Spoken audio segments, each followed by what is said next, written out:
पुष्पदंत जिनेन्द्र जी छूटू विकारी भावसो जयति समय सार सर्वतत्वैक सार सकल विलय दूर प्रास्त दुर्वार मार दुरित तरु कुठार शुद्ध बोधावतार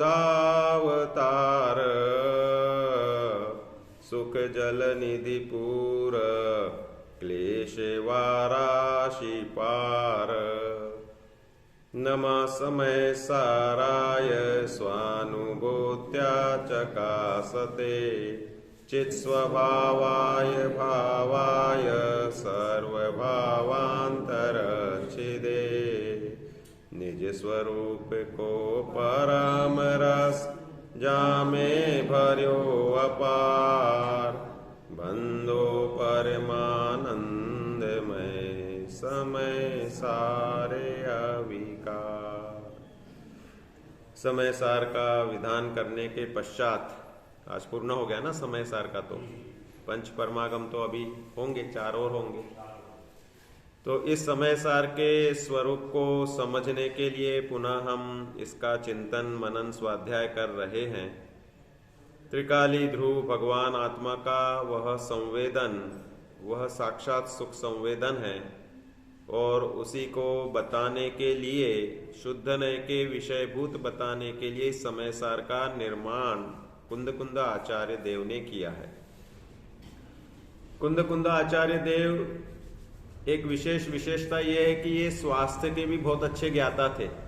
इन्होंने वैद्यों के उदाहरण दिए हैं निर्जरा अधिकार में। और आचार्य अमृतचंद्र देव भी शरीर स्वास्थ्य के ज्ञाता थे। वह उनकी 73वीं गाथा आदि से हम समझ सकते हैं, उसकी टीका से। और इसके सिवाय पूज्यपाद आचार्य भी स्वास्थ्य के संबंध में उन्होंने पुष्पायुर्वेद नाम का ग्रंथ लिखा, जिसमें सूखी हुई पत्ती आदि से चिकित्सा पद्धति बताई है, सूखी हुई वनस्पतियों की पत्तों से। और वह ग्रंथ के कुछ पन्ने उपलब्ध होते हैं। हमारे जैनाचार्य आध्यात्मिक स्वास्थ्य के साथ साथ शारीरिक स्वास्थ्य के भी बहुत अच्छे ज्ञाता थे। और चूंकि समग्र संसारी जीवों के लिए शरीर ही प्राण है, कल हमने जैसे शाम को समझा था कि द्रव्य प्राण में 5 इंद्रियां, तिक्काले चतुपाणा, इंद्रिय, बल, आयु और आणपान अर्थात श्वासोच्छ्वास। आयु कर्म है, द्रव्य कर्म, और श्वासोच्छ्वास अंदर में सहज चलने वाला ब्लड सर्कुलेशन, नाड़ी की फड़कन को श्वास कहते हैं। और इधर जो इंद्रिया और बल हैं, इनको हम तुम सब जानते हैं। इंद्रिया दिख रही हैं, 5 इंद्रियों के चिन्ह बहिरंग चिन्ह हैं, वे द्रव्येंद्रिया हैं। और अंतरंग शयोपशम है, वह भावेंद्रिय है। तो भावेंद्रिय के माध्यम से द्रव्येंद्रियों का व्यवहार होता है। कोई व्यक्ति अंधा हो तो वो चतुरिंद्रिय हो गया क्या? कह रहे नहीं, उसे भावेंद्रिय का कुछ न कुछ शयोपशम नियम से पाया जाता है। तो वह शयोपशम जो है वह वास्तव में इंद्रियों की प्रवृत्ति वाला है। बहुत बार तो इंद्रियां छोटी बड़ी कैसे भी हो, लेकिन उसका उस जाति का शयोपशम अगर बहुत गहरा हो तो वह कई अच्छे से उस इंद्रियों के माध्यम से काम कर लेता है। बल, मनोबल, वचन बल और काय बल, ये तीनों बल शरीर के भी हैं। और इसके निमित्त से जो भाव बल है, भाव मन, भाव वचन और भाव काय, जो आत्मा का, जैसे कि कल मैंने कोट भी किया था पूज्यपाद स्वामी की 103 नंबर की गाथा, प्रयत्न आत्मनोर वायु इच्छा द्वेष प्रवर्तितात, और फिर उसके निमित्त से वायो शरीर यंत्रम वर्तन्ते स्वेषु कर्मसु। ये बताने के बाद में इस मन वचन काय के बल बढ़ाने के लिए हम लगे रहते हैं, क्योंकि ताकत जितनी होगी उतना ही धर्म साधन अच्छा होगा। हम बल धर्म साधन के लिए ही बढ़ाना चाह रहे हैं ना, भोग विलास आदि के लिए तो अभिप्राय नहीं रहता। वह तो एक सहज प्रक्रिया हो गई है। कहने का तात्पर्य यह है कि ज्ञान, दर्शन और वीर्य, ये तीन गुणों का उघाड़ अपने अपने कर्मों के अनुसार हम लेके आते हैं और पूरा जीवन भर जानना बढ़ाना चाहते हैं, ज्ञान बढ़ाना चाहते हैं। पूरे जीवन भर हम शक्ति बढ़ाना चाहते हैं, ताकत बढ़ाना चाहते हैं। अब हमें आत्मा का ज्ञान नहीं है और शरीर ही दिखता है और शरीर का ही वेदन होता है, शरीर का ही सब कुछ। हम सुख दुख, भाई पेट दर्द हुआ तो किसको हुआ? पेट मुर्दा है, जड़ है, शरीर भिन्न है। लेकिन जब तक यह आत्मा इस पेट में या शरीर में रह रहा है तो जो भी वेदनाएं शरीर की है वे इस आत्मा की ही है, ऐसा बताने वाला नए वह अनुपचरित असद्भुत व्यवहार नहीं है ना। शरीर की वेदना एक क्षेत्रावगाह की अपेक्षा से, या उसको वेदना को विकारी भाव की अपेक्षा लेंगे तो सद्भुत नए में आ जाएगा, क्योंकि वेदना तो आत्मा की परिणति है, शरीर के निमित्त से हुई है। तो इस रूप में वो यह देह से भिन्न शुद्धात्मा का जब तक यह भान नहीं करता तब तक शरीर के सुख दुख से ही निरंतर प्रभावित रहता है।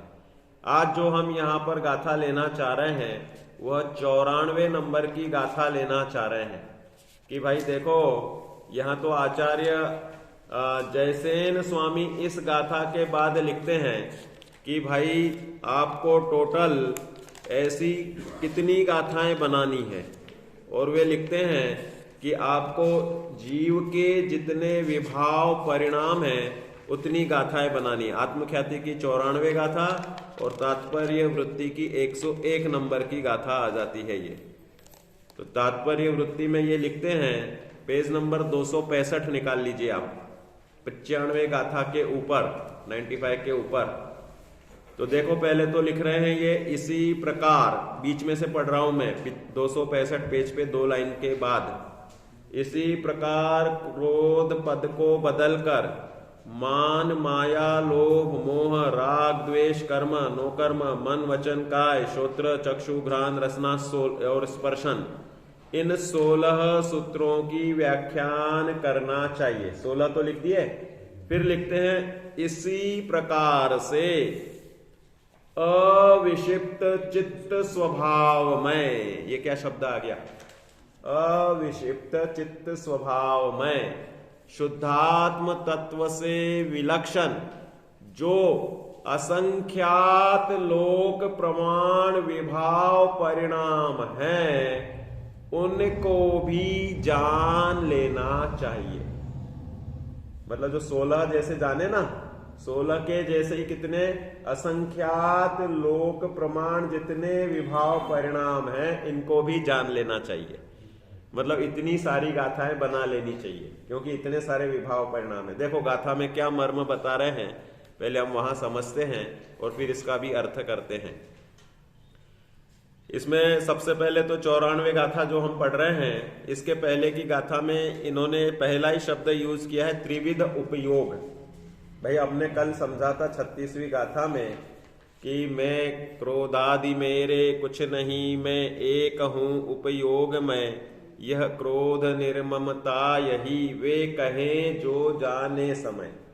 क्रोधादि, धर्मादि, 37वीं गाथा में धर्मादि पर द्रव्य को लिया और इसमें 36वीं गाथा में क्रोधादि विभाव भावों को लिया। हमें भेद विज्ञान करना है पर और पर्याय से। सबसे निकटवर्ती पर है देह, देह के निमित्त से मन, वचन, काय, और हम इस देह के परिचित होने से देह की संभाल में ही अपना जीवन खो देते हैं। तो आचार्य परमेष्ठी जीव अजीव अधिकार में पहचान करा देते हैं कि भाई मैं एक दर्शन ज्ञान मैं नित शुद्ध हूं रूपी नहीं, ये अन्य सब पर द्रव्य किंचित मात्र भी मेरे नहीं। ये अन्य किंचित भी पर द्रव्य, हम बचपन से ही 12 भावनाएं पहले से ही पढ़ते हैं, उसमें सबसे फेमस 12 भावना है भूधर दास जी की, राजा राणा छत्रपति वाली। ऐसा शायद कोई जैन होगा जिसको राजा राणा छत्रपति जिसने नहीं पढ़ी हो, प्राय हर जैन ही पढ़ते हैं। उसमें वह पहले दे देते हैं, जहां देह अपनी नहीं तहां न अपनों कोई, घर संपत्ति पर प्रगट है, पर है परिजन लोय। ये अन्यत्व भावना है कि जब देह ही मेरा नहीं है तो देह के संबंधी भी मेरे नहीं है, अन्यत्व भावना। लेकिन इस देह के बिना हमें कोई अपने का कोई भान ही नहीं हुआ कि भाई मैं कौन हूं, ऐसे चैतन्य स्वभाव का हमें भान ही नहीं हुआ, तो हमने इस देह के ही स्वरूप को अपना मान रखा है। तो इसलिए इस देह बुद्धि को छोड़ने के लिए, पर पदार्थों से बुद्धि छुड़ाने के लिए पहचान कराते हैं कि मैं एक दर्शन ज्ञानमयी नित शुद्ध हूं, रूपी नहीं। मैं निरंतर एक ज्ञान दर्शनमय हूं। और ज्ञान लक्षण सबको समझ में आ रहा है, इसमें तो कोई दो राय है ही नहीं। जानने वाला सो मैं। अब ये जानने वाला सो मैं जब तक समझ नहीं पाता है, तब तक यह अपने स्वरूप को भूलकर इन पर पदार्थों में अपनापन करता है। तो इसके उपयोग को, ज्ञान दर्शन को त्रिविध रूप से कहा जाता है। त्रिविध मतलब कौन से? मिथ्या दर्शन, अज्ञान और अविरति। समय सार के शब्द ये हैं, मिथ्या दर्शन, अज्ञान और अविरति। और इसे हम अपने बाकी शब्दों में कहते हैं तो सम्यक मिथ्या दर्शन, मिथ्या ज्ञान और मिथ्या चारित्र। इसमें अभी जो त्रिविध शब्द जो दे रहे हैं ना, तो ये त्रिविध शब्द के लिए यहां पर मैंने बताया कि भाई ये जो जितने भी हैं तो मिथ्या दर्शन, अज्ञान और अविरति रूप अपना उपयोग परिणमित होता है। उपयोग को तीन भेद कर रहे हैं। कौन से? एक तो श्रद्धा, एक ज्ञान और एक चारित्र। इसमें गाथाएं भी दी ना, इसके बाद में है या आगे पीछे, क्रोधोपयोगी क्रोध है, मानोपयोग। तो क्रोध तो चारित्र है साहब। हम तो उपयोग शब्द से ज्ञान दर्शन ही समझ रहे थे अभी तक। कह रहे नहीं, उपयोग शब्द में अनंत गुण गर्भित हैं। इसलिए इसमें सर्व विशुद्ध ज्ञान अधिकार में जब लिखते हैं आपने तो आत्मा को ज्ञान मात्र ही कहा, तो कह रहे ज्ञान मात्र से ऐसा नहीं कि आत्मा ज्ञान ही है इतना ही समझना। ज्ञान मात्र भावांत पातिनी अनंत शक्तया उत्प्लवंते। ज्ञान मात्र में, एक भाव में अनंत शक्तियां उछलती हुई उसमें गर्भित जानना। तो चारित्र भी आ गया, श्रद्धा भी आ गया, वीर्य गुण भी आ गया, ताकत भी आ गई, सब चीजें आ गई। अब जब तक हम उस शुद्ध नय के विषयभूत आत्मा को नहीं पहचानते तो हम ये सब चीजें शरीर में ढूंढेंगे, क्योंकि हमें शरीर का अभ्यास अनादि से है। जिस पर्याय में हमने जन्म लिया उस शरीर में बिना सिखाए अपनापन होता है। जिस प्रकार कबूतर के शरीर में जन्म लिए हुए आत्मा ने अंडे से निकलते ही जितना भी ज्ञान है उससे वह कबूतर में अपने को श्रद्धा करता है और अपने को कबूतर में ही जानता है, और कबूतर रूप के अपने आप उससे आचरण होंगे। कोई कहे कि कबूतर मनुष्यों के आचरण करने लग जाए तो संभव नहीं, मनुष्य कबूतर के आचरण करने लग जाए सो संभव नहीं। ये सब भेद विज्ञान स्पष्टतया एक पर्याय का दूसरे पर्याय से है, एक पर का दूसरे पर से है।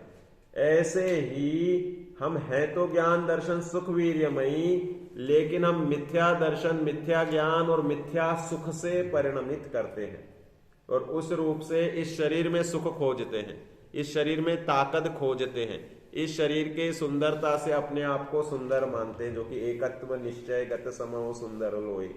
ऊपर अपन उसमें पूरे समय सार में जो अष्टक दिए ना, तो एकत्व विभक्त यही दिया ना पूरे अष्टक में कि एकत्व विभक्त स्वरूपाय, वह फिर जलम निर्वपामति स्वाहा वगैरह। तो एकत्व विभक्त मतलब स्वरूप से एकत्व और पर रूप से विभक्त। अब पर रूप के साथ साथ उसमें हमारे विकारी पर्याय से भी विभक्त है, क्षणभंगुर पर्याय से भी एकमात्र विभक्त ही है, क्योंकि शाश्वत स्वभाव से ही हम एक पना रखते हैं। इसलिए यहां पर जो त्रिविध उपयोग शब्द प्रयोग करेंगे वह समझना कि उपयोग में ही श्रद्धा ज्ञान चारित्र तीन अंश बना रहे हैं। उपयोग मतलब अनंत गुणात्मक अभेद आत्मा, उसमें श्रद्धा ज्ञान चारित्र के इसमें परिणमन से जीव क्या क्या करता है वो बता रहे हैं। देखो ये पेज नंबर 262 पर गाथा पढ़ रहे हैं हम। तिविहो ए सुव ओगो अपवियपम करे दिको हो हम कत्ता तस्सुव ओगस होदिसो अत्तभावस। मैं क्रोधे आत्म विकल्प यह उपयोग त्रयविध आचरे तब जीव उस उपयोग रूप जीव भाव का करता बने। 3 प्रकार का यह उपयोग, मैं क्रोध हूं ऐसा अपना विकल्प करता है। क्रोध को तो सब जानते ही हैं, जिस प्रकार हम ज्ञान को जानते हैं ऐसे ही क्रोध को जानते हैं। जब गुस्सा आता है तो हम गुस्सा रूप वेदन करते हैं, ना कि ज्ञान रूप वेदन करते हैं। जिस रूप हमारा परिणमन होता है, परिणाम होता है, उस रूप ही हम वेदन करते हैं। इसलिए आत्मा उस उपयोग रूप अपने भाव का कर्ता होता है। जो हमारा उपयोग, मेरे उपयोग में आप हैं तो आप ज्ञेय रूप मेरा उपयोग हो रहा है। ये दीवार है तो मैं दीवार में कोई ना कोई राग द्वेष करूंगा, आप है तो आप में राग द्वेष करूंगा। अज्ञानी जीव जानने के साथ राग द्वेष की मिलावट करता है। सबसे बड़ी मिलावट तो मान्यता की रहती है। अगर मैंने ये मान रखा है कि मैं वैद्य हूं, मैं शरीर हूं, मैं स्त्री पुत्रादिक का करता हूं, मैं धन वाला हूं, मकान वाला हूं, ऐसे जो मान्यता रखी है तो निरंतर इसका कर्तृत्व मेरे साथ है ही। कर्ता कर्म अधिकार है ना, कर्तृत्व से शुरुआत कर रहे हैं। या भोक्तृत्व कह दो कि इनका भोक्ता मैं हूं, ये मेरे है, ये ममत्व बुद्धि है, तो इस कारण मैं इनका कर्ता भोक्ता अहमपना सभी रखता हूं। और जब मैं तो ज्ञान दर्शन सुख वीर्यमय हूं, ऐसे स्वभाव का पहले तो ज्ञान करेंगे हम। देखो, मोक्ष मार्ग का प्रारंभ श्रद्धा से होता है। श्रद्धा के बिना ज्ञान यथार्थ नहीं होता, लेकिन हमारे पास जो व्यक्त गुण है वह ज्ञान गुण है। श्रद्धा गुण सबका अव्यक्त होता है। इवन पंडित टोडरमल जी साहब उसमें त्रिकरण परिणाम के इसमें लिखते हैं 7वें अधिकार के बाद में कि छद्मस्त जीव को समय समयवर्ती स्वयं की श्रद्धा का भान नहीं होता कि मैं इस समय सम्यक दृष्टि हूं, इस समय मिथ्या दृष्टि हूं। छद्मस्तों को नहीं हो सकता, क्योंकि श्रद्धा गुण सबसे सूक्ष्म है और श्रद्धा गुण का परिणमन तेजी से होता है। ज्ञान गुण का परिणमन क्रमशः होता है। चारित्र का तो और भी स्लो और क्रमशः होता है। चारित्र के परिणमन के अपेक्षा से 5वें से लेकर के 12वें गुणस्थान बताए हैं। इतना लंबा चौड़ा परिणमन है। और श्रद्धा का परिणमन सिर्फ 1 और 4 गुणस्थान, वास्तव में 14 नहीं करेंगे। बीच के दूसरे और तीसरे तो कभी कथनचित किसी के हो, कोई मोक्ष गमन बिना इन 2 गुणस्थान में आए बिगर भी कर सकता है। मतलब दूसरा तीसरा को छुए ही नहीं और उसका पहले से चौथा, चौथे से फिर 6ठे 7वें में या 5वें में भी आ जाए, चौथे से 5वें, फिर 6ठे 7वें, फिर श्रेणी के गुणस्थान और मोक्ष हो जाए। तो इसलिए गुणस्थान वास्तव में 14 के जगह कोई 12 भी कर दे दूसरे तीसरे को हटा के तो कोई बाधा नहीं है। तो कहने का तात्पर्य ये कि श्रद्धा गुण का परिणमन 1 से 4 त्वरित होता है। उसके लिए उदाहरण देते हैं कि जैसे आपके नीचे तो बेसमेंट नहीं बना है, नहीं तो अनेक जगह पे स्वाध्याय भवन बेसमेंट में चलता है, ऊपर ग्राउंड फ्लोर पे मंदिर, सेकंड फ्लोर पे मंदिर या कुछ ऐसा। तो बेसमेंट में अगर हजारों वर्ष से अंधेरा हो तो उस अंधेरे को कितने दिनों में निकाल पाओगे? 1 सेकंड में। अब तो मोबाइल की टॉर्च सबके जेब में होती है, 1 सेकंड में अपने आप ही निकल जाएगा, है ना। हजारों साल का अंधेरा 1 सेकंड में खत्म हो जाएगा। कैसी विचित्रता। लेकिन उसी में हजारों साल से धूल मिट्टी कूड़ा करकट कंकड़ बहुत सारी चीजें आ रही हो। आपने उमता ग्राम देखा होगा गुजरात में। उमता ग्राम में एक पूरा मंदिर का मंदिर जमीन के अंदर, जैन मंदिर 24 वाला निकला है। अभी से 5-7 साल पहले मैं उसकी यात्रा भी करके आया। तो कहने का तात्पर्य ये सब प्रतिमा, तो वो मंदिर में इतना पूरा कि पहाड़ जैसा दिखता था, ऊपर से धूल मिट्टी लग करके मालूम ही नहीं था कि इसके नीचे कोई मंदिर भी है। अभी भी बहुत सारे ऐसे जो जितनी भी पहाड़ियां वगैरह बनी ना, इसके नीचे अगर अपन शोध खोज करेंगे तो अनेक पुराने जिनालय मिल जाएंगे।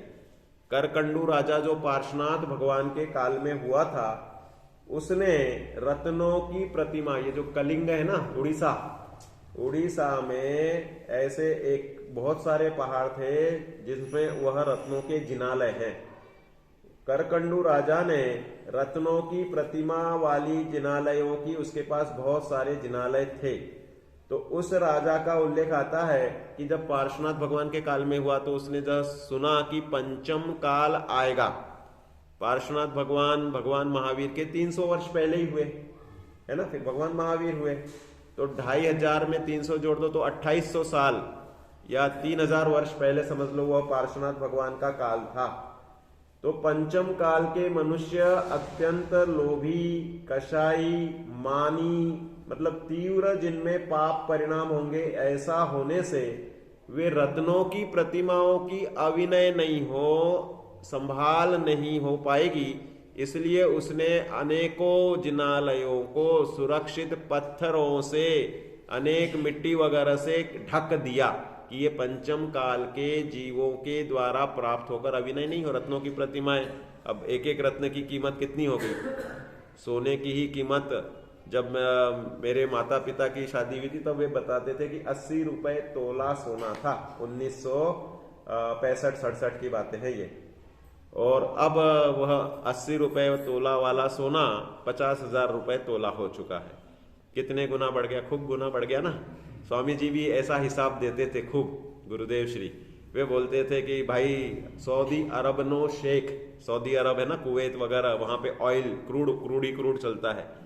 वहां का जो वो है खलीफा या नवाब सऊदी अरब का, उसकी 1 घंटे की इनकम 2.5 अब्ज डॉलर उस समय थी। 2.5 अरब डॉलर। कह रहे कि क्या है, पूर्व का पुण्य किया तो मरुस्थल में क्रूड निकल आया, लेकिन इस पुण्य के परिणाम में गाफिल होता है, मांसाहारी है, पानी तो करना पड़ता है इंपोर्ट, और क्रूड करते हैं वो एक्सपोर्ट, और उस परिणाम में गाफिल होकर मरता है तो नियम से नरक के दुखों में जाएगा। मांसाहारी व्यक्ति नरक के दुखों को नियम से भोगेगा। क्यों? क्योंकि जिस मांस को पकाने में मार काट करके जीवों के अंग को घात करने के बाद ही प्राप्त किया जाता है, उसका पाप फल उस रूप ही होगा। यहां पर 1 बार 2 बार 10 बार, यहां तो 1 बार मर गया सो मर ही गया ना।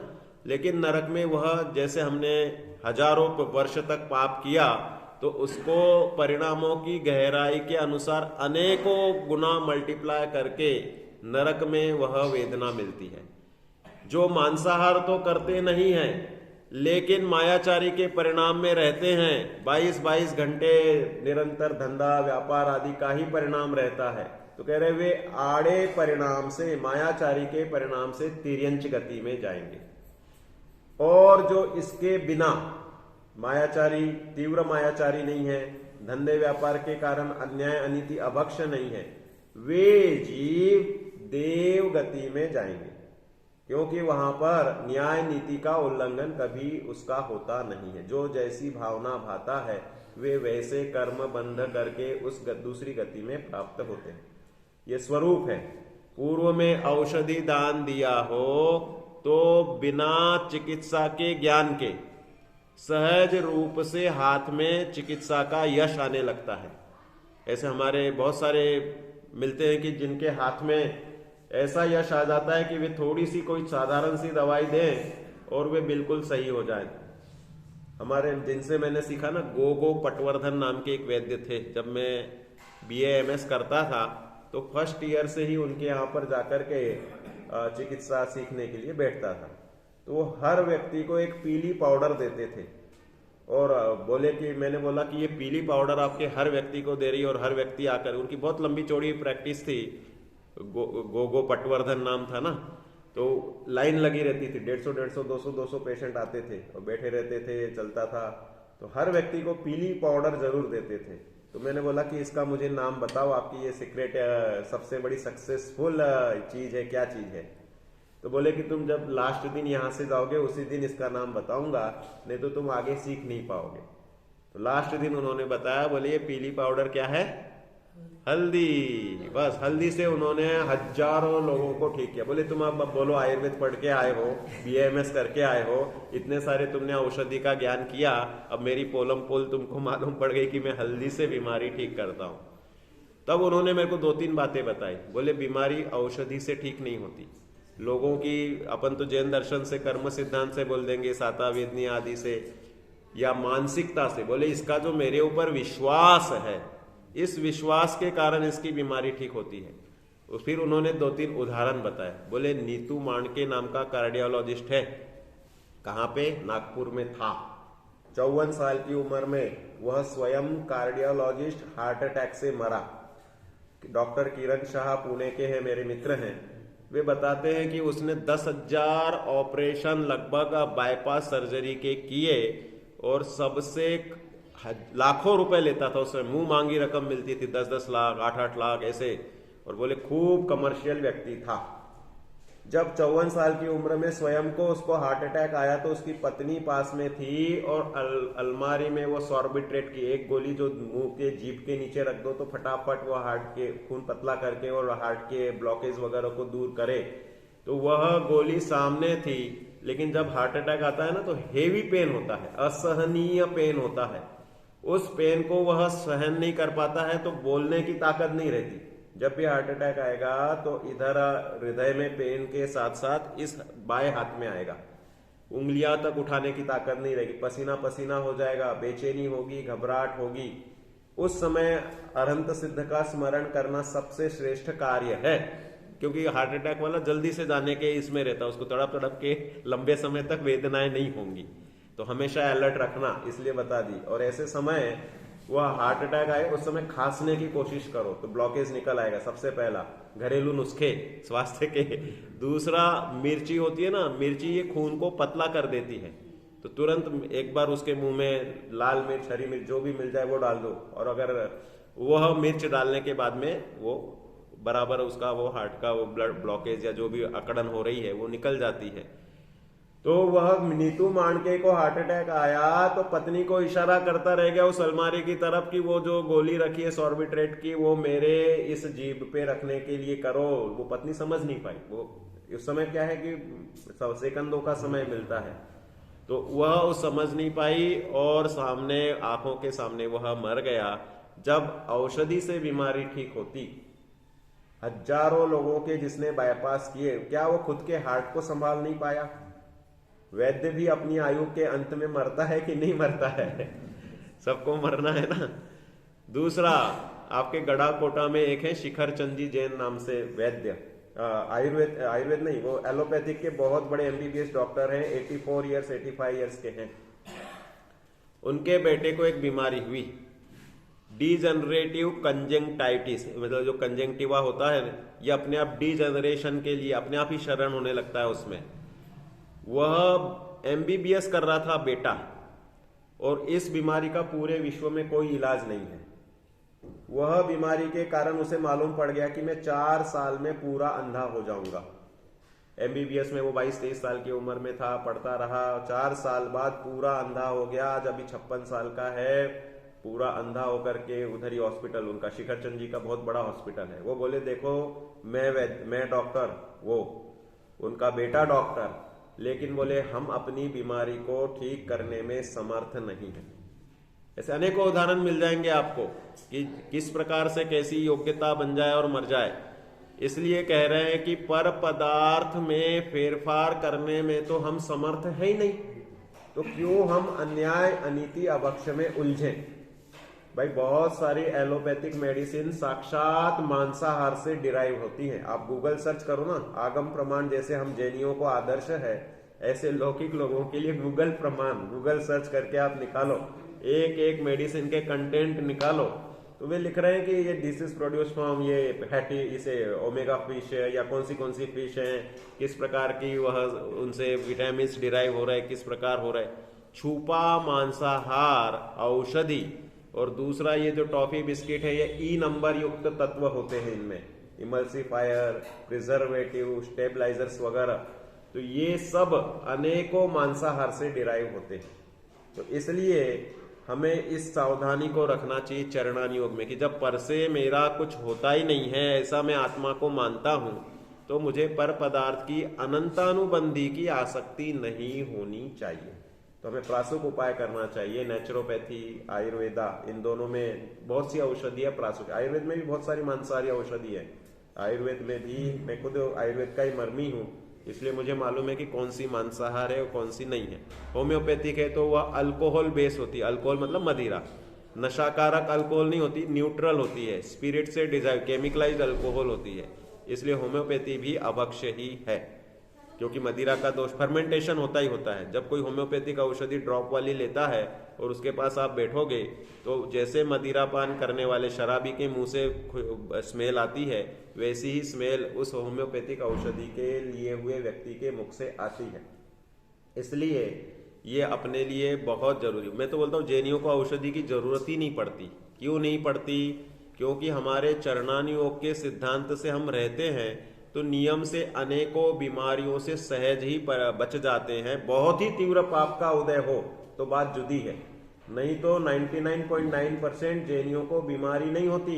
मैं जब BAMS फाइनल ईयर की एग्जाम दे रहा था तो हमारे अजैन सर, रेंदाकर सर थे, उन्होंने पूछा तुम्हें ये मालूम है तुम्हारे जैन समाज में कैंसर, एड्स और डायबिटीज, ये 3 बीमारियां ना के बराबर है, ऐसा टाटा मेमोरियल रिसर्च, नस्ली वाडिया हॉस्पिटल है माटुंगा बॉम्बे में, उसका एक रिसर्च पेपर है कि सबसे कम बीमारियां जैन समाज में पाई जाती। कौन सी? डायबिटीज, कैंसर और एड्स। तो बोले कि इसका कारण है आपका जैन चरणानियों कंदमूल का त्याग, खान पान में शुद्धि और श्रावकाचार का पालन। और मेरे सब लेक्चर्स भी इसको आपको यूट्यूब पे देख सकते हो, डॉक्टर दीपक जैन वैद्य नाम से चैनल है, उसमें ये सब लेक्चर्स मैंने गूगल प्रूफ से और अपने जैन आगम से कि जैन चरणानी योग से स्वास्थ्य रक्षा अपने आप होती है। ये हवा, पानी, धूप, इनका बैलेंस अगर हम बराबर कर लेते हैं तो आपको आहार, उचित आहार साथ में, तो अपने आप ही स्वस्थ रहते हैं। तो यहां पर हम सम्यक दर्शन और सम्यक चारित्र की बात कर रहे हैं कि सम्यक दर्शन तो जैसे बेसमेंट में अंधेरा हजारों वर्ष से हो तो 1 सेकंड में दूर हो जाता है, ऐसे ही जहां आप ये स्वीकार करते हो कि मैं शरीर नहीं हूं, मैं आत्मा हूं, उसी समय आपको सम्यक दर्शन हो जाता है। अब उसको टिकाने के लिए चारित्र चाहिए। जहां मैं आत्मा हूं ऐसा माना दृढ़ता से, शब्दों में ही कहने से नहीं, दृढ़ता से, मान्यता में। जैसे मैं अपने आप को पुरुष मानता हूं तो मेरे आचरण पुरुषोचित होंगे। जो अपने आप को स्त्री मानता है तो उसके उस स्त्री के अनुसार आचरण होते हैं। सब में अंतर है ना। मान्यता से चारित्र आता ही आता है। जहां मैंने अपने आप को आत्मा स्वीकार किया तो अनंतानुबंधी कषाय का अनुदय जब तक बनेगा तब तक श्रद्धा सुरक्षित रहेगी और चारित्र भी प्रकट होगा। और यद्यपि उससे चारित्र नाम नहीं देते हैं, सम्यक्त्वा चरण चारित्र होता है 4थे गुणस्थान में। अनंतानुबंधी चली गई तो हम कहेंगे कि भाई वहां पे चारित्र तो कह दो, कह रहे नहीं, चरणानियोग और कर्णानियोग उसे अचारित्र कहेगा, मिथ्या चारित्र भी नहीं कह सकते हैं। और 5वें से चारित्र संज्ञा प्राप्त होती है जब देश संयम लिया जाता है। चारित्र का विवेचन चरणानियोग की शैली में किया जाता है और कर्णानियोग उसका अंतरंग परिमाप करने वाला यंत्र होता है कि कितनी कषाय चौकड़ी आ गई, उससे वह चारित्र नाम पाता है। तो चारित्र में होने के लिए जिस प्रकार बेसमेंट में कचरा आदि साफ करने में तो घंटों महीनों लग सकते हैं, जितनी फोर्स लगाओ। आप यहाँ बालिकाओं का वो छात्रावास बना रहे हैं, अब आप जितने लेबर लगाओ, 6 महीने का टारगेट, और ज्यादा लगा दो तो जल्दी हो और कम लगा दो तो लगे। लेकिन ऐसा तो नहीं होगा कि जैसे हाँ साहब बनाना है, एक्सेप्ट हुआ और फटाफट बजट स्वीकार हो गया, लेकिन अब बनाने में समय तो लगेगा ही लगेगा। इसी प्रकार मान्यता सुधर गई लेकिन चारित्र आने में समय, पूर्ण चारित्र प्रकट होने में समय लगता है। बहुत ही विरले होते हैं जिनका एकदम से 4थे से 12वें गुणस्थान की यात्रा हो जाना शुरू हो जाती है। ऐसे भी आगम में उदाहरण मिल जाते हैं। उसी भव में 7 व्यसन, अंजन चोर, और उसी भव से मोक्ष। बोलो साहब, कहाँ 7 व्यसन मतलब महामिथ्यात्व, पर से सुख, जुआ खेलना, मांस मद वेश्या गमन शिकार चोरी पर रमणी रमन सातो व्यसन निर्वाह और उसी भाव से मोक्ष। तो कहने का तात्पर्य यह है कि मान्यता सुधारना सबसे बड़ा पुरुषार्थ है। मान्यता हमारी छुपी हुई ज्ञान समझ में आ जाता है, चारित्र से समझ में आ जाता है कि देखो ये भोजन ऐसा कर रहे तो इनका ऐसा है, ये मुनिराज हैं तो नग्न दिगंबर वेश हैं, ऐसे इनकी 28 मूल गुण होंगे। ये भी बच्चों को दिख जाते हैं, 28 मूल गुण सबको दिख जाते हैं, आबाल गोपाल को ज्ञान दिखता है कि भाई ये गाथाएं सुना रहे हैं या इतना इनको क्षेत्र का ज्ञान है या किसी प्रकार का, वो भी समझ में आ जाता है। लेकिन किसी की मान्यता कोई दूसरा व्यक्ति समझ ही नहीं सकता। तो देखो यहां पर ये मान्यता सुधारने के लिए बोल रहे हैं कि 3 प्रकार का उपयोग जब मैं क्रोध हूं ऐसा अपना विकल्प करता है, आत्म विकल्पम करोति, तब वह आत्मा उस उपयोग में भाव का करता होता है। 3 प्रकार का उपयोग जब मैं धर्म हूं, 94 नंबर में यह क्रोध के लिए दिया जो कि अपने में ही है।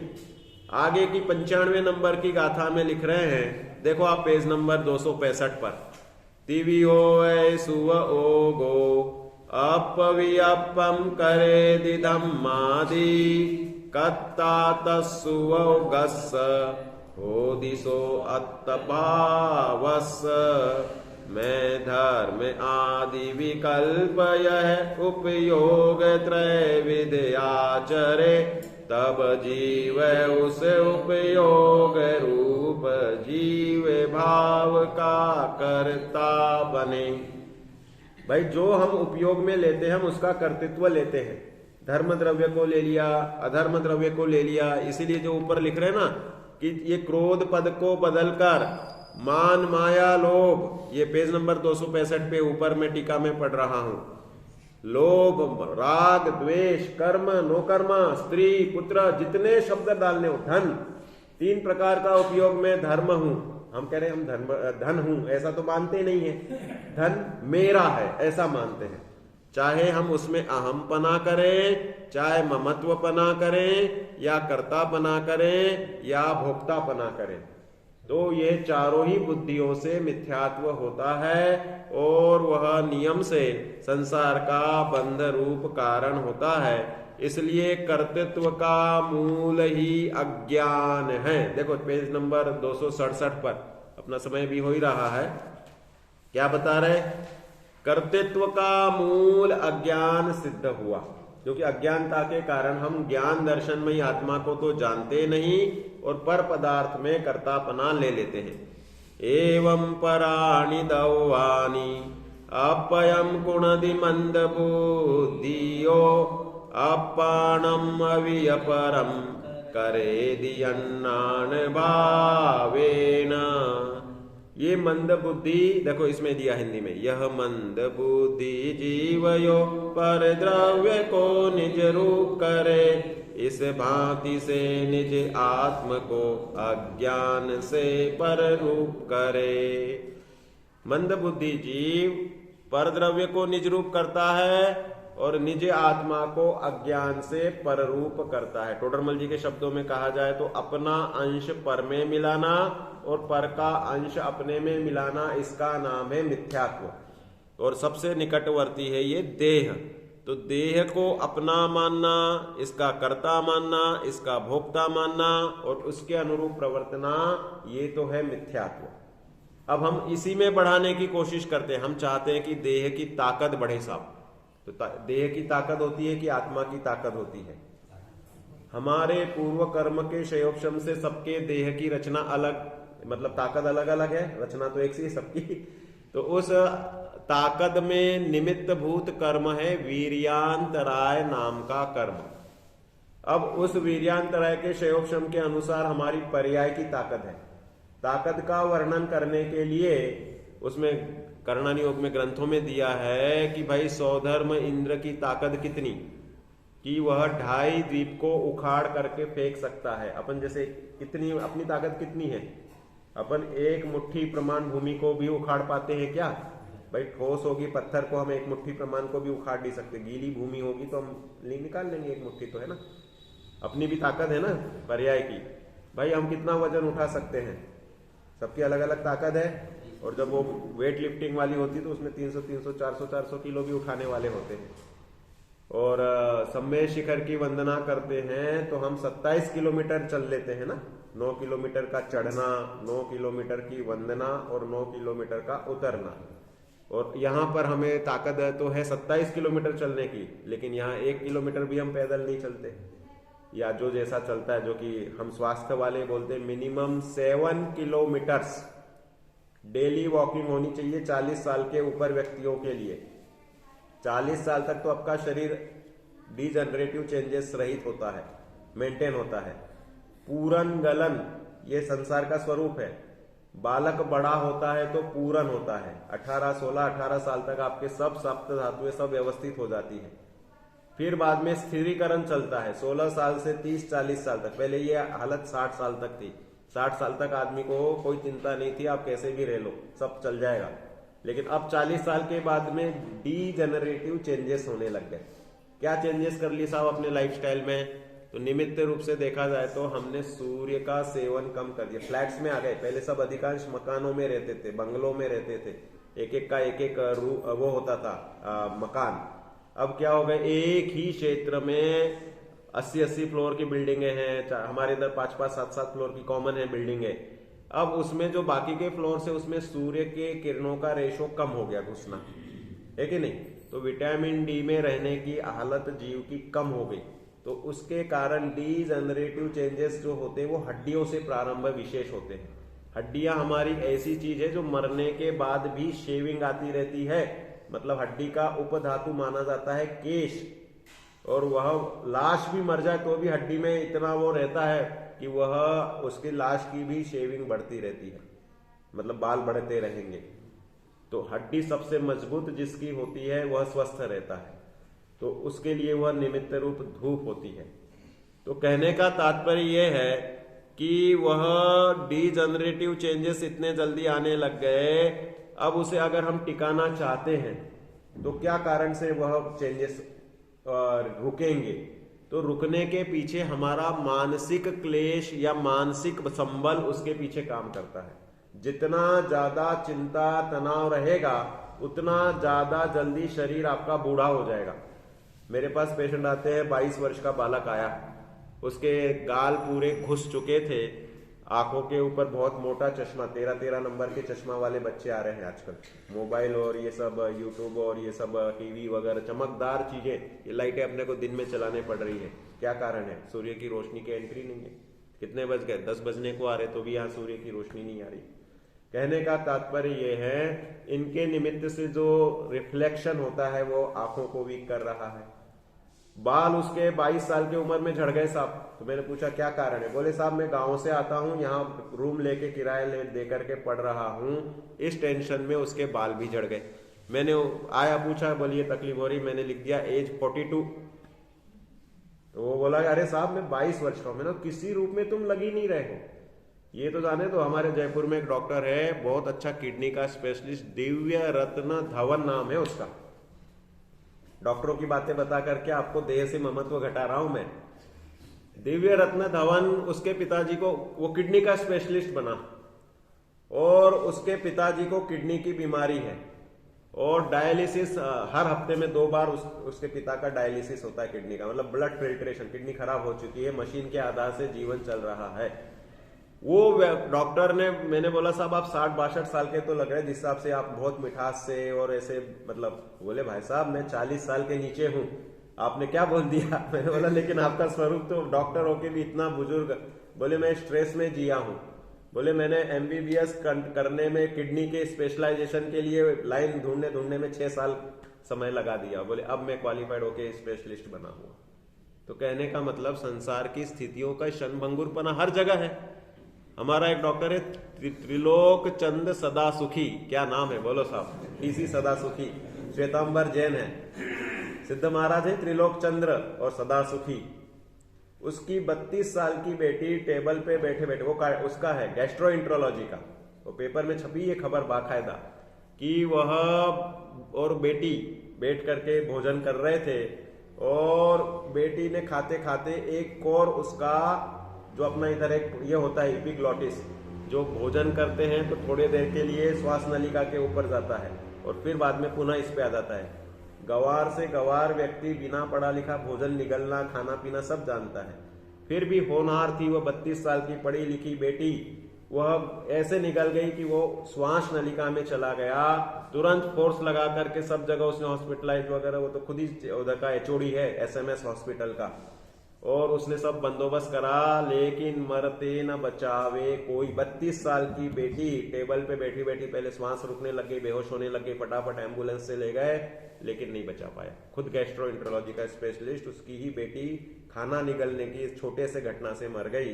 तो कहने का तात्पर्य, पर्याय को हम कहां संभाल सकते हैं? इस शरीर को हम नहीं संभाल सकते हैं, इसलिए हमें बुद्धि पूर्वक, और हमें ज्ञान में नहीं है कि किसका कितना लिखवा के आया, कौन कितना अलॉटमेंट लेके आया है, कितने जीवन उसका शेष है, इसलिए यह बुद्धि पूर्वक हमें धर्म ध्यान की धारा बहानी चाहिए, श्रद्धान सुधारना चाहिए। कह रहे हैं कि भाई ऐसे जितने भी पर द्रव्य को हम निजरूप मानते हैं वे निजरूप होते ही नहीं है, इसलिए यह अन्य भावों को जो अपना करता है वह अज्ञान रूप करके संसार को बढ़ाता है। इसलिए भेद विज्ञान की ये गाथाएं यहाँ बहुत सारी दी। ना घट करे ना पट करे ना अन्य द्रव्यों को करे, करता कहा है आत्मा योग अर उपयोग का। 100 नंबर की गाथा कह रहे हैं कि ये आत्मा ना घट को करता है ना पट को करता है, किसी भी पर द्रव्य को नहीं कर सकता। किसका करता है? कह रहे हैं कि अपने योग अर्थात मन वचन काय का, कौन से? शक्तिभूत योग। उद्गल वाले मन वचन काय का भी करता नहीं है क्योंकि शरीर भी पर ही है। और उपयोग अर्थात अपने में उत्पन्न होने वाले राग द्वेष भाव का ये करता है। इसकी सिद्धि करके जब अपने स्वभाव की बात करेंगे तो कह रहे हैं ये भी तुम्हारे पर्यायगत योग्यता से होते हैं, तुम तो ज्ञान भाव के करता हो, त्रिकाल स्वभाव रूप हो। ऐसी मान्यता का नाम सम्यक दर्शन है। इसलिए ये कर्ता कर्म अधिकार का सार, कल हमने जीवाजीव अधिकार का सार समझ लिया था, पूर्व रंग से समझ लिया था। आज हमने कर्ता कर्म अधिकार में समझा कि हम जो विकल्प करते हैं वह उस रूप परिणाम के हम कर्ता बनते हैं। क्रोध करेंगे तो खुद की पर्याय में क्रोध परिणाम के करता है। ये पुत्र मेरा है ऐसा करके उसके प्रति अपनापन का भाव करते हैं तो उस परिणाम के कर्ता बन के हम पुत्र के कर्ता बनते हैं। ये दीवार में देखो साहब मैंने अच्छे से मंदिर बनाया, देखो मैंने स्ट्रक्चर दिया, ऐसे हम उसके कर्तापना बनते हैं जो कि ये कार्य अपनी योग्यता से होते हैं। मैं उनका जानने वाला मात्र हूं, तमाशगीर हूं, मैं तमाशा देखने वाला, साक्षी भाव रूप से जानने देखने वाला हूं। मैं तो अपने ज्ञान दर्शन सुख वीर्य से लबालब पूर्ण हूं। ऐसी जहां मान्यता होती है वहां नियम से शांति और सुख का जन्म होता है, सम्यक दर्शन होता है। हम तुम सब सम्यक दर्शन प्राप्त करके कर्ता कर्म की बुद्धि को छोड़ें और अपने चैतन्य भाव का सहज कर्तृत्व ग्रहण करें जो अपना स्वरूप है।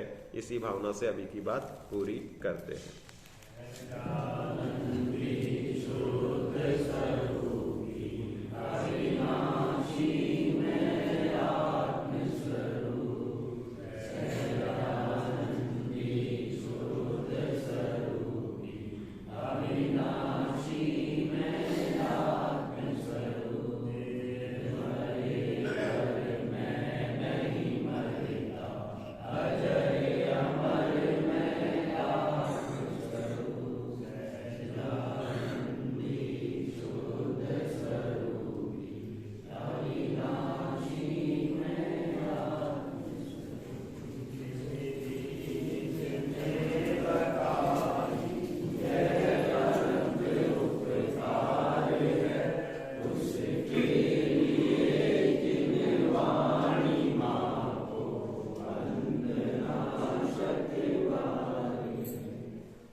साल हुआ